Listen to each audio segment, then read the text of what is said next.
Hi folks, my name is Alan Budman. I'm Vice President for Regions of Federation Jewish Men's Clubs. I want to talk to you about how to attract younger men to regional or club events. Now, our great sage Hillel was famously asked to teach a man the entire Torah while standing on one foot. And Hillel replied, "What is hateful to you, do not do to your neighbor. That is the whole Torah. Everything else is commentary. Now go study." So while standing on one foot, here's my answer to how to attract younger men to your men's club or regional events. If you do old shit, you get old guys. Simple as that. Now, I go around a lot and I speak to other clubs and regional leaders. And invariably the talk comes around to how to attract younger men to their events. And I ask them what events they do. And many times I hear Sunday brunches. When I tell them that Sunday brunches skew old, they say, yeah, but we had Joe's sports figure and a lot of the younger guys came out. Well, then I ask them how many of them committed to men's club, and the answer is always 0 or Z, depending on geography.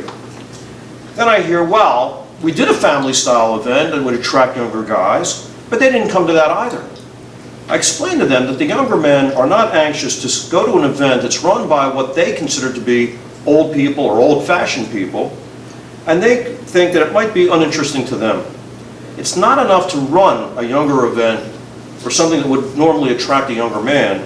It's important to involve the younger guys from the very beginning. At my club, which is Temple Sinai, located in the suburbs of Philadelphia, Middle Atlantic region, our membership was aging and we had been unable to attract younger members. Does that sound familiar?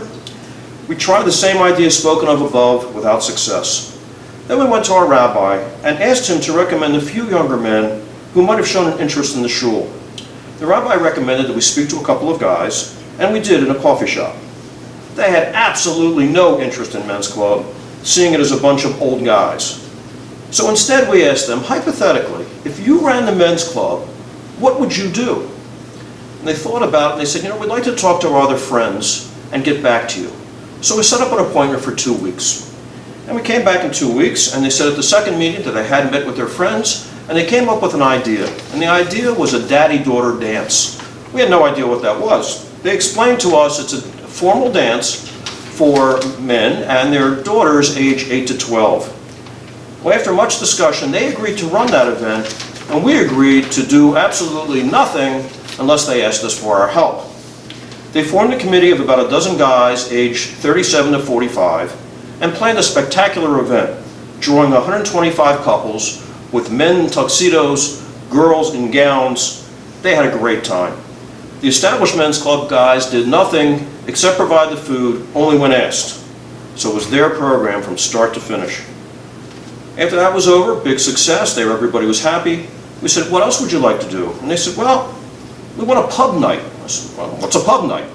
Well, you're going out to a local pub, having some drinks with the guys, no set schedule, no set program, no speaker, just going out and having fun.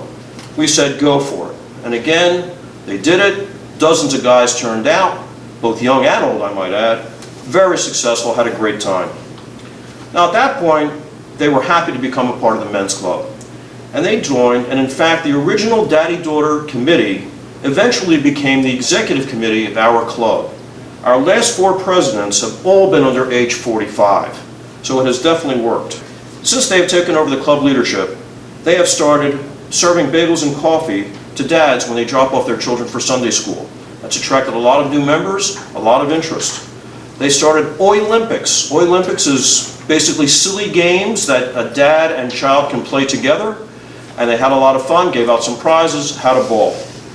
They go rock climbing every so often. The kids love that. The dads and moms go out there with the children and they have a great time.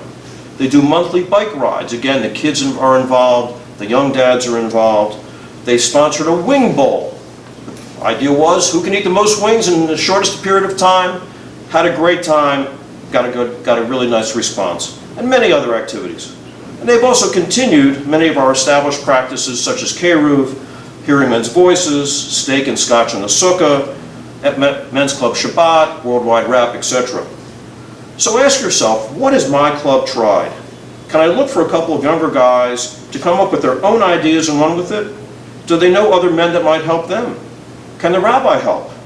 Does your shul have a future leaders program? If so, that's a great source of getting new guys. The most important thing to take away from this talk is that it's not enough to plan events that younger guys may like. You have to give them ownership of that plan from the very beginning, and they have to be intimately involved. So they have to come up with new ideas and then be prepared to run it without the club's interference. Thanks very much.